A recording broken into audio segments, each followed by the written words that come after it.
એ time બરોબર કરજો. આવડે છે ટાઈમ, તારીખ ને વાર ને વર્ષ ને બધું.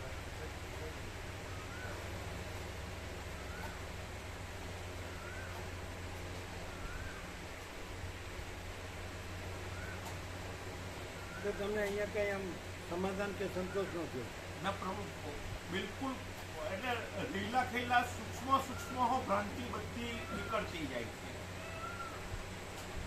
અને કમ્પ્લીટ ખબર પડે કે કઈ રીતે પ્રકાશ અબાધિત અનાદિ સતત છે અને બાકીનું બધું કઈ રીતે કેમ બાધિત છે એ કમ્પ્લીટ પ્રભુ ક્લિયર થયો. ઇવન કાલે જે પેલું મંગલાચરણમાં હોય જેમ થયેલું કે જેની સત્તા માત્રથી એમ કે ભૂત ભૌતિક પદાર્થો પ્રકટ થાય છે આ તે, એટલે એ મગજમાં હોય જેમ કે જે ભ્રાંતિ ઊભી થયેલી એ પણ નીકળી ગઈ એમ કે આ કાંઈ નથી ને કેવળ પ્રકાશ છે, કેવળ પરમાત્મા છે.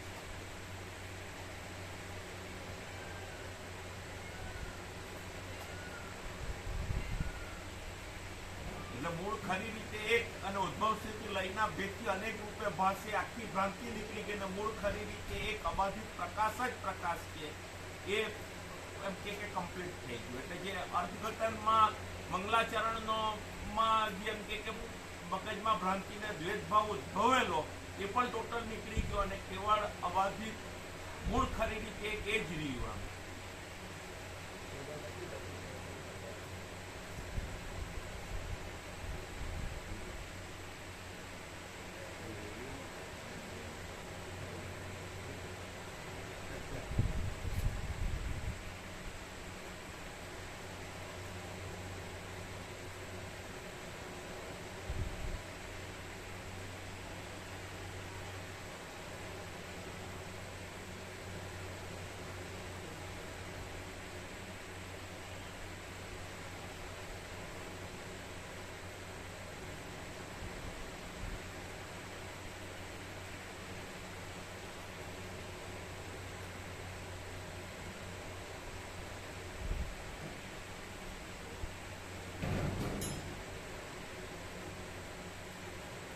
ચલો પછી કરજો, ચલો પછી તમે તમારી પાસે પછી કરજો.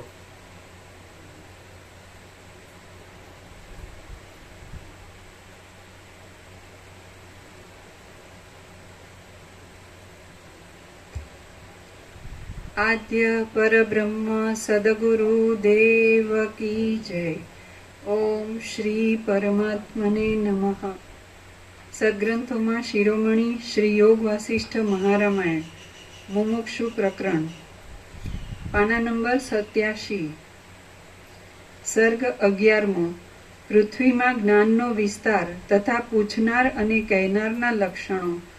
આ 11મા સર્ગમાં જ્ઞાનના ઉતરવાનો વિસ્તાર, રામના વૈરાગ્યની સ્તુતિ અને વક્તાના તથા પૂછનારના લક્ષણો ઇત્યાદિ કહેવામાં આવશે. વસિષ્ઠ બોલ્યા, પૃથ્વીમાં જ્ઞાનનું ઉતરવું મારી પોતાની ચેષ્ટા અને બ્રહ્માની ચેષ્ટા એ સઘળું મેં તમને કહી સંભળાવ્યું. હે રામ, આજે મોટા પુણ્યના ઉદયને લીધે તમારા ચિત્તને એ ઉત્તમ જ્ઞાન સાંભળવા માટે ઘણી ઉત્કંઠા થઈ છે. રામ બોલ્યા, હે બ્રહ્મન, મહાત્મા બ્રહ્માની બુદ્ધિ સૃષ્ટિ કર્યા પછી જગતમાં જ્ઞાન ઉતારવાને અર્થે કયા પ્રકારથી પ્રવર્તી? વસિષ્ઠ બોલ્યા, જેમ સમુદ્રમાં ચલનાત્મક મોજું ઉત્પન્ન થાય છે તેમ પરબ્રહ્મમાં વાસનાને લીધે નિરંતર ક્રિયાશક્તિવાળા પોતે બ્રહ્મા ઉત્પન્ન થયા. એ બ્રહ્માએ સૃષ્ટિને દુઃખી થતી જોઈ ભૂત, ભવિષ્ય અને વર્તમાન એ ત્રણેય કાળની સૃષ્ટિની સઘળી સ્થિતિ એવી જ દુઃખી હોવાનો વિચાર કર્યો. જે શુભ સાધનો કરવાને યોગ્ય એવા સતયુગ, 17,28,000 વર્ષનો પહેલો યુગ, જે શુભ સાધનો કરવાને યોગ્ય એવા સતયુગ આદિ સમયનો અંત આવતા લોકોને ભવિષ્યકાળમાં મોહ થશે એ જોઈને બ્રહ્માને દયા ઉત્પન્ન થઈ. એ ઉપરથી બ્રહ્માએ મને સર્જ્યો અને મને વારંવાર જ્ઞાન આપીને લોકનું અજ્ઞાન મટાડવા માટે પૃથ્વીની પીઠ ઉપર મોકલ્યો છે. જેમ તેમણે મને મોકલ્યો છે તેમ સનતકુમાર અને નારદ આદિ બીજા પણ ઘણા ઘણા મહર્ષિઓને તેમણે પૃથ્વી ઉપર મોકલ્યા છે. આમ તેમણે મન તથા અજ્ઞાન રૂપી રોગથી પીડાયેલા લોકોનો પવિત્ર કર્મકાંડના ક્રમથી તથા જ્ઞાનના ક્રમથી ઉદ્ધાર કરવા સારું અમને સર્વને મોકલ્યા છે. આમ પૂર્વે સતયુગ ઉતર્યા પછી પૃથ્વીમાં કાળક્રમને લીધે શુદ્ધ કર્મકાંડ સંકોચ પામી ગયો. વળી તેમણે મર્યાદાઓના સ્થાપન માટે જુદા જુદા દેશોના વિભાગ કર્યા અને તેમાં રાજાઓનું સ્થાપન કર્યું. ત્યારે તે મહર્ષિઓએ તે ક્રિયાક્રમના વિધાન માટે તેમજ પૃથ્વીમાં ધર્મની, કામની તથા અર્થની સિદ્ધિ માટે યોગ્ય ધર્મશાસ્ત્રો તથા યજ્ઞ સંબંધી શાસ્ત્રો રચ્યા. એ પ્રમાણે કાળક્રમ ચાલતા ચાલતા વળી ધર્માદિકનો ક્રમ તૂટી ગયો અને લોકો માત્ર વિષયમાં જ લંપટ થઈને નિત્ય ભોગ્ય પદાર્થોને મેળવવામાં જ મચ્યા રહ્યા. દેશો માટે રાજાઓના વેર ઉત્પન્ન થયા અને પૃથ્વીમાં ઘણા માણસો શિક્ષાને યોગ્ય થઈ ગયા. આમ થતાં જે રાજાઓ પ્રથમ પૃથ્વીનું પાલન કરવાને સમર્થ હતા તેઓ યુદ્ધ કર્યા વિના પૃથ્વીનું પાલન કરવા અસમર્થ થયા અને પ્રજાઓની સાથે કંગાળ થઈ ગયા. રાજાઓની દીનતા મટાડવા માટે અને લોકોમાં આત્મજ્ઞાનનો પ્રચાર કરવા માટે જનરલ વાત છે. કોઈને એમ થાય કે પરમાત્મામાં હું છું, અહંકારનો ભ્રમ છે, અને જે અહંકારનો ભ્રમ કાંઈ નથી તો એ અહંકારના ભ્રમવાળો અહંકારનો ભ્રમ એમ કહી શકે કે હું અહંકારનો ભ્રમ રહીને પરમાત્મા રહી શકું? આ બે પ્રશ્નમાં બધું આવી જાય. શું કહેવાય? કોઈને એમ થાય કે પરમાત્મામાં અહંકારનો ભ્રમ છે, અને કોઈને એમ થાય કે જે કાંઈ નથી એવો અહંકારનો ભ્રમ, જે પરમાત્મામાં કાંઈ નથી, એ અહંકારનો ભ્રમ એને એમ થાય કે હું અહંકારનો ભ્રમ પણ રહું અને પરમાત્મા પણ રહી શકું. તો પછી હવે એ બે ઓળખાય કેવી રીતે કે આ પરમાત્મા છે જે અનંતપૂર્ણ છે, જે એક જ છે, અને આ અહંકારનો ભ્રમ છે જે કાંઈ નથી. હવે એ બે કેવી રીતે ઓળખાય? એક પૂર્ણ પરમાત્મા છે અને એક જે કાંઈ નથી એવો અહંકારનો ભ્રમ છે. એ બે કેવી રીતે ઓળખાય? એટલે અહંકારના ભ્રમને, પરમાત્માને તો કાંઈ ઓળખવાનું નથી, તો પોતે જ છે, અને એમાં તો અહંકારનો ભ્રમ કાંઈ છે જ નહીં. જે કાંઈ નથી એવા અહંકાર ભ્રમને એ કેવી રીતે ઓળખાય કે આ પૂર્ણ પરમાત્મા અને આ કાંઈ નથી એવો અહંકારનો ભ્રમ, એ કેવી રીતે ઓળખાય? બોલો રાજુ. પેલા તો આ જે કીધું એ બરોબર લાગ્યું હોય તો જ પાછું આગળ વધાય કે ભાઈ એક પૂર્ણ પરમાત્મા છે, અનંત પૂર્ણ પરમાત્મા, અજરામર અખંડ અવિનાશી, અખંડ સચ્ચિદાનંદ, જે હોય તે શબ્દો નહીં, આપણે શબ્દો ન પણ બેસતા હોય તો શબ્દ છોડી દે, પણ છે ચિદાકાશ છે, અનંત સુધી ચિદાકાશ. કોઈ પણ ઘણા શબ્દો છે, એમાં જે શબ્દથી આપણને આમ રિયલાઇઝ થતું હોય, અનુભૂત થતું હોય, છોડી દો, શબ્દ છોડી દો. અહંકારના ભ્રમને ખબર પડે કે જ્યાં પરમાત્મા છે અને અહંકાર બિલકુલ નથી, ત્યાં પરમ શાંતિ છે, ત્યાં કોઈ હું મારું નથી, ત્યાં કોઈ એમ કે ત્યાં પરમ શાંતિ છે, કોઈ અભાવ નથી, કોઈ ઈચ્છા નથી, અને પરમ પૂર્ણતા, પરમ શાંતિ સાક્ષાત એ અહંકારના ભ્રમને પણ એમ કે અનુભવમાં આવે. જ્યાં અહંકારનો ભ્રમ હોય ત્યાં એનામાં વાસના હોય, હું મારું હોય, એને ભસ્મ પણ કંઈ જોઈતું હોય અને એને પરમાત્માની શાંતિ પણ જોઈતી હોય, પણ એને પોતાને ખબર પડે કે આ બે નાવમાં પગ રાખીને મારી સવારી થવાની નથી. જો ભ્રમ અને વાસના છે તો શાંતિ નથી, અને એને ખુદ ખબર પડે કે આને જ કારણે મને શાંતિ અનુભવાતી નથી, અને હું અશાંતિમાં રહેવાને કારણે મારો અભાવ મળતો નથી, ઈચ્છા પૂરી થતી નથી, અને જે એમ કે શુદ્ર અલ્પતા છે એમાં જ હું રાજુ છું એવું એને ખબર પડે, અને એને ખબર પડે કે મને આ અહંકારનો ભ્રમ રાખવાને કારણે જ મને શાંતિ વર્તાતી. એટલે મૂળ ભલે હું ખરેખર પરમાત્મા છું, પણ પરમાત્માની અંદર હું અહમનો ભ્રમ સેવવાને કારણે મારી આ દશા છે, અને જો હું એ અહમનો ભ્રમ નહીં રહું તો પરમાત્મા પહેલાથી રહેલા જ છે. તો એટલે આ બરાબર જાણ્યું કે ભાઈ? ના. તો હવે તો બરાબર જાણ્યું કે ભાઈ? ના. અને હું પરમાત્મા છું તો એમ ન કહું કોઈ છું કે નહીં? અને પછી તો આવે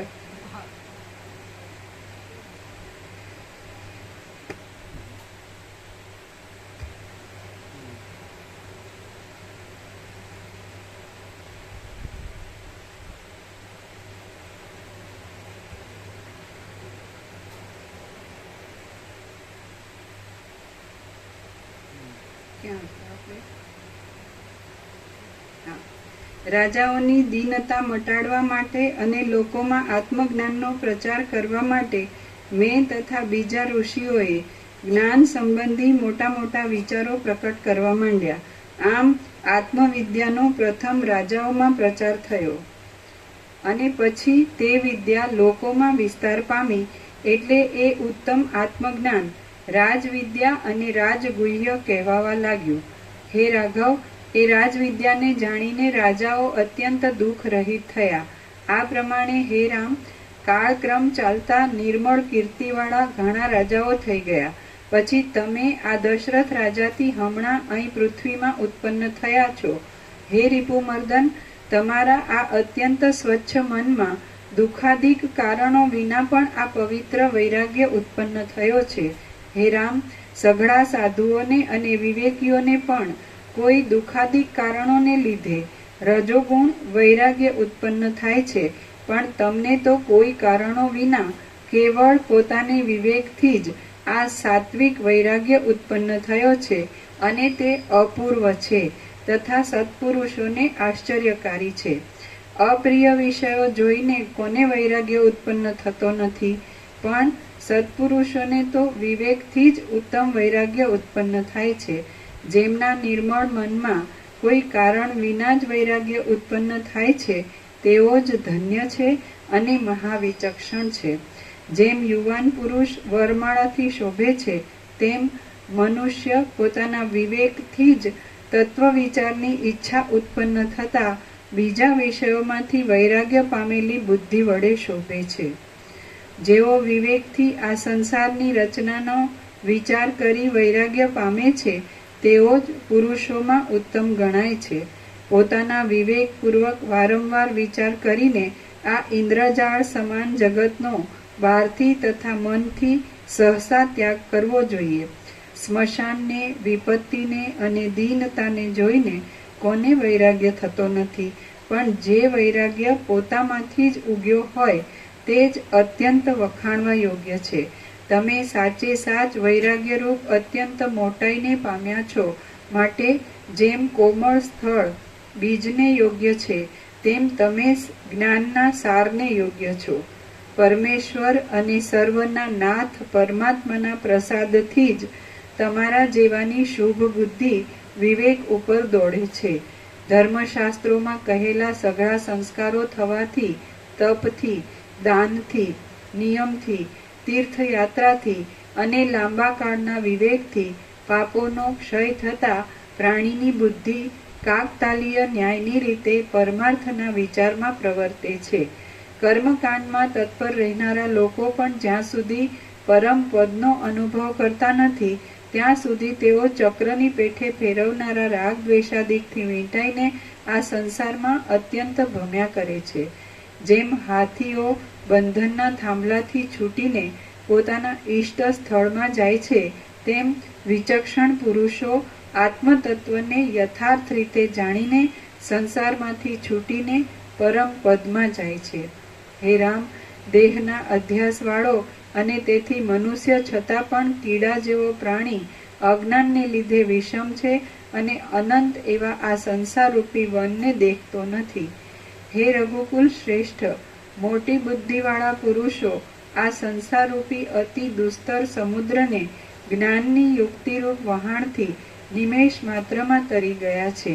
સંસારરૂપી સમુદ્રમાંથી તારનારી જ્ઞાનની એ યુક્તિનું તમે સાવધાન થઈને અને નિરંતર વિવેકાદિકની સંપત્તિવાળી તે બુદ્ધિથી શ્રવણ કરો.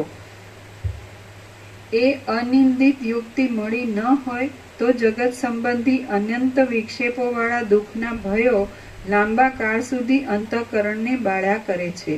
હે રાઘવ, જ્ઞાનની યુક્તિ ન હોય તો સાધુ પુરુષો ટાઢ, વાયુ અને તડકા આદિ દ્વંદ્વ દુઃખોને કેમ સહન કરી શકે? સંસાર સંબંધી દુઃખની ચિંતાઓ મૂઢ માણસને પગલે પગલે આવી પડે છે અને જેમ અગ્નિની જ્વાળાઓ ઘાસને બાળી દે છે તેમ તે તેને બાળી દે છે. વર્ષા ઋતુથી અત્યંત ભીંજાયેલા વનને જેમ અગ્નિની જ્વાળાઓ બાળી શકતી નથી તેમ વેદાંત શાસ્ત્રના જાણનાર અને આત્મતત્વનો સાક્ષાત્કાર પામનાર વિદ્વાનને તે ચિંતાઓ બાળી શકતી નથી. આધિઓ તથા વ્યાધિઓ રૂપી ચકરીઓ વાળો સંસાર દરેક આપણે સાપેક્ષતાથી વાત કરે છે, દ્વૈત સાપેક્ષ, આ દ્રશ્ય સાપેક્ષ, આભાસ સાપેક્ષ. તો કોઈ પણ પુરુષ કે સ્ત્રી હોય, પુરુષ હોય તો એને સ્ત્રીની, પ્રજાની, ઘરની, ધનની, માનની બધી ચિંતા ખરી કે અહીં એમની કોઈ ચિંતા ખરી? સ્ત્રી હોય તો એને પુરુષની, પ્રજાની, ઘરની, ધનની, માનની, પ્રોપર્ટી, જે સોનું કે આવા અમારે આપણા અહીંયા આ છે ને આટલું છે ને ચિંતા ખરી કે અહીં કોઈ ચિંતા ખરી? તો સિદ્ધ કરો, જે માગું આપી દઉં. અમે તમે હાવ ચિંતા વગર ન જોઈએ સિદ્ધ કરો તો માગે આપી. આવું દેખાય તો છે અને પછી કહો અમને તમે બધા હરખા જ દેખાવ છો, બધા જેવા જ. આ તો હરખા જ છીએ તે. તમે જો શરીર જોતા હોય તો હરખું જ હોય ને, પણ તમે પ્રકાશ જોયો તો પેલું જ્યાં બધી ભ્રાંતિ જ ભરી હોય એ જ અજ્ઞાન અંધકાર છે, અને જ્યાં આખો પરમાત્મા જ ભર્યો હોય તો એ જ પરમ ચૈતન્ય પ્રકાશ છે, અનંત ચૈતન્ય પ્રકાશ છે. તો એને બે રીતે બોલી શકાય. પ્રકાશ છે એટલે જ ભ્રાંતિ નથી, અને ભ્રાંતિ નથી એટલે જ પ્રકાશ છે એમ. અને પેલું ભ્રાંતિ છે એટલે જ પ્રકાશ નથી, અને પ્રકાશ નથી એટલે જ ભ્રાંતિ છે. વાઇસ વર્સા, જેમ લેવું એમ લેવાય. ભાવ ચોખ્ખું છે. તો એનો અર્થ એમ થાય કે ગમે એટલું સાંભળો કે વાંચો કે લખો કે બોલો કે યાદ રાખો, પણ ખબર પડતી નથી. કેમ? એનું કારણ શું છે કે ભ્રાંતિથી સમજવામાં આવે. પ્રકાશથી જો સમજવામાં આવે તો તૈયાર જ છે. અનંત પ્રકાશ, અનંત આનંદ, અનંત શાંતિ. ભ્રાંતિ છે જ નહીં, હું છે જ નહીં, જગત છે જ નહીં. એટલે આ ટપ દઈને પરપોટો ફૂટી ગયો. જો આ પરપોટો જ છે. આ વસીટે કે છે, રામકૃષ્ણ પરમહંસ કે છે કે આ વીર્ય અને રજ, પિતાનું વીર્ય કે માતાનું રજ, એ પાણી જ છે. તો આ પાણીનો પરપોટો જ છે. અને પરપોટો એમ કે હું તો અખંડ અવિનાશી છું, તો રહ્યો અખંડ અવિનાશી. હા, મૂર્ખ નહીં ગમ પડે એવું. આ દેખાય છે કે જે જન્મે છે મરે છે બધાય, તો પછી કોઈ કાંઈ નથી. જો પોતે કાંઈ હોય તો મરે નહીં, શું કામ મરી જાય?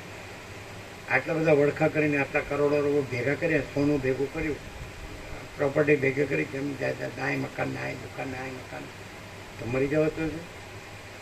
તો એનું ચાલતું હતું રે, શું કામ મરી જાય? હું નથી ખબર પડતી એમ કહો. અને તમે કહો કેમ તમે મરવાના નથી? હા, અમે શરીર હોય તો મરવાના છીએ, અને અમે પરમાત્મા હોઈએ તો અમે અજરામાં અખંડ અવિનાશી છીએ. તો અમારામાં એવો ભ્રમ નથી કે અમે શરીર છીએ, અને અમારામાં એવો પ્રકાશ છે કે અમે અજરામાં અખંડ અવિનાશી પરમાત્મા છીએ, અખંડ સચ્ચિદાનંદ, અખંડ જ્યોતિ સ્વરૂપ. તો પછી તમને એવો પ્રકાશ ન એટલે અમને નથી એવું ન કહી શકો. અને અમને એવી ભ્રાંતિ ન હોય તો તમે એવું ન કહ્યું કે બધાને ભ્રાંતિ તો તમને હોય, તો દેખાડો. એ બારે દેખાય. જે વસ્તુ અંદર હોય તે બહાર દેખાય. જેવી રીતે ભ્રાંતિ અંદર હોય તો બહાર દેખાય, અને જેવી રીતે પ્રકાશ અંદર હોય તો એ બહાર દેખાય. તો ચલો, ભ્રાંતિની વાત તો સમજ્યા, કાંઈ ભ્રાંતિ નથી એટલે ભ્રાંતિ બહાર દેખાતી નથી. હવે અંદર પ્રકાશ છે એ કેવી રીતે જુઓ? કારણ કે ભ્રાંતિવાળાને તો પ્રકાશ દેખાય નહીં, એટલે ત્યાં તો પ્રશ્ન ઊભો જ છે. ભ્રાંતિ નથી કે ભાઈ સ્ત્રીની ચિંતા કે પુત્રની ચિંતા કે ઘરની ચિંતા કે ધનની ચિંતા કે માનની ચિંતા કે, એ તો ભ્રાંતિ તો નથી. તો એ તો ભ્રાંતિવાળાને દેખાય ભ્રાંતિ છે કે નહીં, પણ ભ્રાંતિવાળાને પ્રકાશ ન દેખાય. તો અહીં એ અજરામર અખંડ અવિનાશી એ પરમાત્મા જ રહ્યા છે, અખંડ સચ્ચિદાનંદ પરમ જ્યોતિ. તો એ કેવી રીતે દેખાય? તો ન દેખાય. ભ્રાંતિવાળા તો ન દેખાય. એ કેવી રીતે દેખાય? ભ્રાંતિ નથી તો દેખાય. આ ચૈતન્ય પ્રકાશ પરમાત્મા રહ્યા છે, કેવળ અનંત ચૈતન્ય પ્રકાશ પરમાત્મા રહ્યા છે, એ તો ન દેખાય.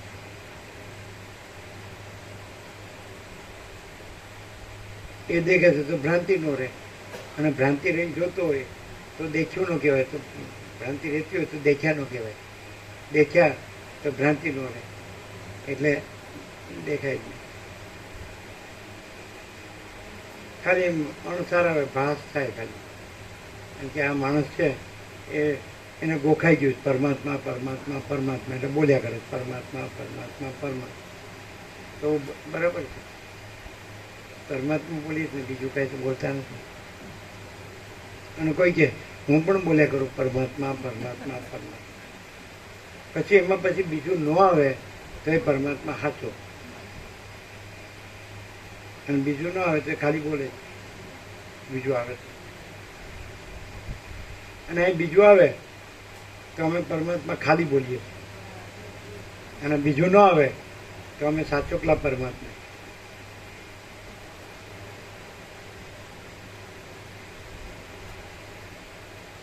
સામે સામાન્ય માણસ દેખાતો હોય ને એટલે સ્વીકાર ન જ થાય કે આ પરમાત્મા છે. અમે તો એમ કે છીએ કે અમે એકલા પરમાત્મા નથી, આ આખું અનંત છે ને એ પરમાત્મા છે, બધું ભરેલું બધે બધું, અને કોઈ જગ્યા નથી જ્યાં પરમાત્મા નથી, અને રજે બીજી જગ્યા નથી, રજે બીજી વસ્તુ નથી, અને કેવળ અનંત ચૈતન્ય પ્રકાશ પરમાત્મા છે. બોલો, અમે તો એમ કહીએ. અને એના ઉપર કાંઈ નથી, એના વિના કાંઈ નથી, તો માટે અમે બીજા નથી, અને માટે બધું બીજું નથી, અને માટે અમે એને બધું બીજું નથી, પરમાત્મા છે. તમે બીજું ભ્રાંતિ રહીને એ ભ્રાંતિને પરમાત્મા કહે, અમે પરમાત્મા રહીને પરમાત્માને પરમાત્મા કહીએ. આમ ચોખ્ખી ખબર પડે, વિવાહ જેવું તો પણ